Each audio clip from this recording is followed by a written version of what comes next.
धन्यवाद देना चाहता हूँ इस प्रोग्राम के आयोजकर्ता को कि आपने हम जैसे या इन बच्चों जैसे बहुत सारे लोगों को बोलने का अवसर प्रदान किया। मैं हमेशा से सोचता था कि कविता लिखा हूँ, और ये कविता मैं 4-5 साल पहले लिखा था, तो सोचता था कि कहीं ऐसा मंच मिले जहाँ पे मैं अपनी भावनाओं को रख सकूँ, लेकिन कभी मिला नहीं और मैंने रखा नहीं। 1-2 चीज़ें आपसे पूछना चाहता हूँ, उसके बाद मैं अपनी पंक्ति स्टार्ट करूँगा। हमारे देश में 2 भयावह घटनाएं हुई, पता ना आप लोगों को याद होगा कि ना, चलिए एक बार पूछिए। तारीख था 1 दिसंबर 2012। आप में से किसी को पता है क्या हुआ था उस दिन? 1 दिसंबर 2012 एक लड़की थी, संभवतः आप भूल गए होंगे। ये हमारी नेचर बनी हुई है। चलिए दूसरी तारीख पूछते हैं। 30 नवंबर 2019, और उसी दिन की ये कविता भी है। और 19 के बाद न मेरे को वैसे सुनने वाले लोग मिले, न ऐसा मंच मिला कि मैं इसको पढ़ सकूं। 30 नवंबर 2019 हमारे देश में प्रियंका रेड्डी की घटना हुई, और वो दिल दहला देने वाली घटना थी। एक लड़की को उस तरह से रेप करना, बलात्कार करना, निर्मम हत्या करना। उसके बाद चूंकि हम भी पठन पाठन में ही व्यस्त रहते हैं, पढ़ाते भी हैं, और वर्तमान में आप लोगों के आशीर्वाद से मेरा यूपीएससी टीचर में सिलेक्शन भी हुआ है।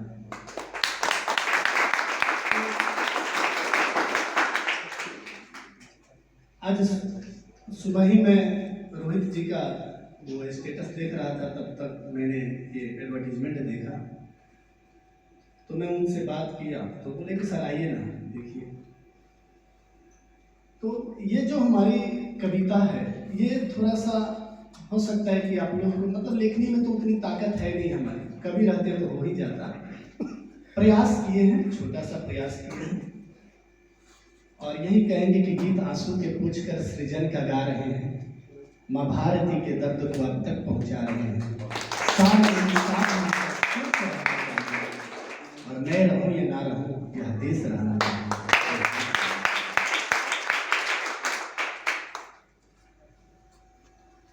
एक्चुअली मैंने इस कविता का नाम दिया है दुर्बल स्त्री।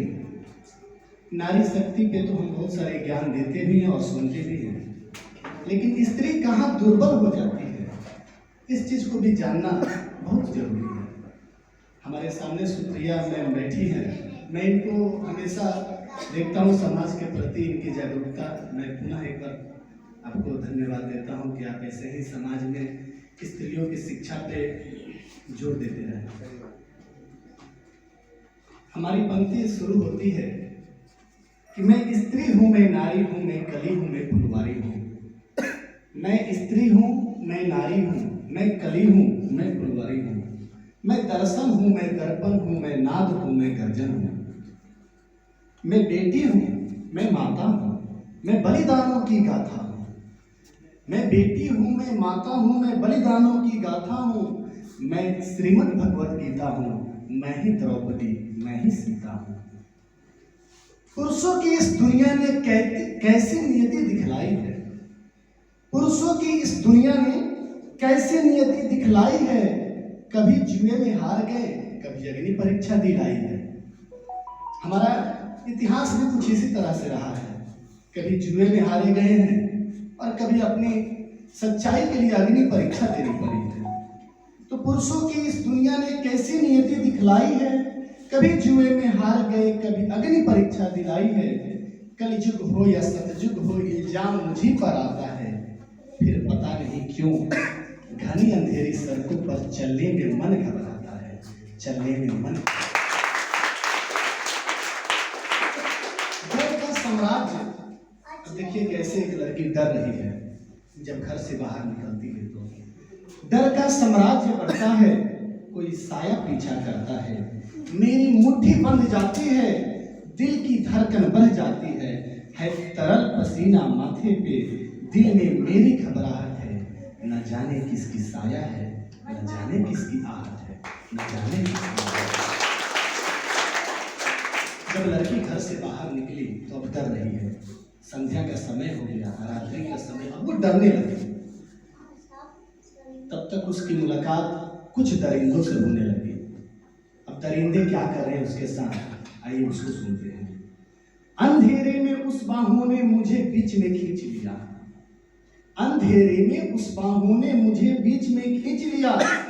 एक ने मुंह पर हाथ रखा और एक ने आंचल खींच लिया, एक ने आंचल खींच लिया। फिर नारी के सम्मान को मिलकर तार तार से कर डाला, नारी के सम्मान को मिलकर तार तार से कर डाला। मर्यादा के आंचल को फिर एक बार जार जार से कर डाला, जार जार से कर डाला। मारा मुझको पीटा है, मारा मुझको पीटा है, फिर से मुझे घसीटा है। फिर बर्बरता की उन सारी सीमाओं को तोड़ दिया और फिर उन घनी अंधेरी सड़कों पर मुझे तड़पता छोड़ दिया, मुझे तड़पता छोड़ दिया। अब लड़की को जब तड़पता छोड़ देता है तो लड़की अब अकेले पड़ गई है। रात्रि में सन्नाटा है और उसमें चीख रही है। सन्नाटे में चीख रही थी, खून से लथपथ काया है, काया यानी शरीर। सन्नाटे में चीख रही थी, खून से लथपथ काया है। सबने तस्वीरें खींची है, आजकल यही हो रहे हैं, सबने तस्वीरें खींची है। कोई मदद को ना आया है, कोई मदद को ना आया है। कोई मदद करो, कोई मदद करो, ये चीख चीख कर चीख भी मुझसे रूठ गई। कोई मदद करो, कोई मदद करो, यह चीख चीख कर चीख भी मुझसे रूठ गई। और जब होश में आई तो इस समाज की बातें सुनकर रूठ गई। अब देखिए समाज क्या कर रहा है। एक तो लड़की चीख रही थी, बेहोश हो गई चीखते चीखते। जब उसका होश आया और जब लोगों से उसकी भेंट हुई, सोची कि शायद लोग मदद करेंगे, लेकिन लोगों ने क्या किया। जब होश में आई तो इस समाज की बातें सुनकर उठ गई। अब समाज के लोग क्या कह रहे हैं उस लड़की को, कैसे सांत्वना दे रहे हैं, थोड़ा इसको ध्यान से सुनिएगा। कि परिवार की बदनामी होगी, परिवार की बदनामी होगी, सब मुझे यही समझाते हैं। अरे ये लड़के हैं, ये लड़के तो भाग ही जाते हैं, ये लड़के तो भाग ही जाते हैं। अरे भूल जाओ जो हुआ उसको। अब लोग सांत्वना देखिए कैसे दे रहे हैं। अरे जो भूल जाओ जो हुआ उसको, ये लड़के बच ही जाएंगे, तुम लड़की हो, दुनिया वाले तुम पे ही प्रश्न उठाएंगे। और कैसा प्रश्न उठाएंगे, मैं चाहूंगा कि 1 मिनट आप लोग सुन लो, उसके बाद क्या प्रश्न उठाते हैं। अब इसको सुनते हैं कि हमारा क्यों कोई नहीं था साथ में। समाज का पहला प्रश्न यही होता है कि क्यों कोई नहीं था साथ में, क्यों निकली अंधेरी रात में। क्या मेकअप थे, क्या गहने थे, क्या छोटे कपड़े पहने थे। प्रश्नों की भूल भुलैया में सच्चाई कहीं खो जाती है, प्रश्नों की भूल भुलैया में सच्चाई कहीं खो जाती है। अरे सब भूल जाओ, सब भूल जाओ कहने वालों, क्या तुम्हें शर्म नहीं आती। कैसे भूलो उन रातों को, कैसे भूलो उन रातों को, मुझको छूते उन हाथों को, उन सारी तकलीफों को। कैसे भूलो उन चीखों को, कैसे भूलो उन चीखों को। अरे मेरे शरीर की चाट तो बस कुछ दिन में ही मिट जाएंगे, मेरे शरीर की चाट तो बस कुछ दिन में ही मिट जाएंगे, लेकिन मन की पीड़ा सारी उम्र रह जाएगी, लेकिन मन की पीड़ा सारी उम्र रह जाएगी। सब भूल जाओ, सब भूल जाओ कहने वालों, अब मैं कह रहा हूं समाज से, सब भूल जाओ, सब भूल जाओ कहने वालों, याद रखो आखिरी गलती आपकी भी हो सकती है। कल सड़क पर बेसुध आपकी भी बहन बेटी हो सकती है, आपकी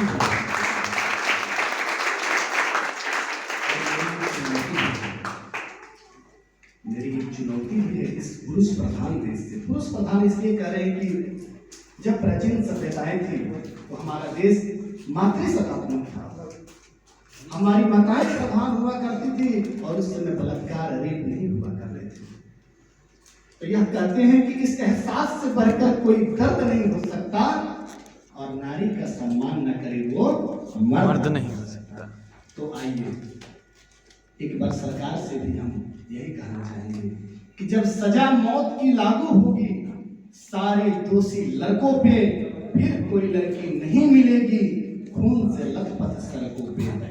इसीलिए अपने भाइयों से भी एक बार कहना चाहेंगे, तो आओ प्रण लो मेरे साथ और ये आह्वान करो, मर्यादा को समझो और नारी का सम्मान करो।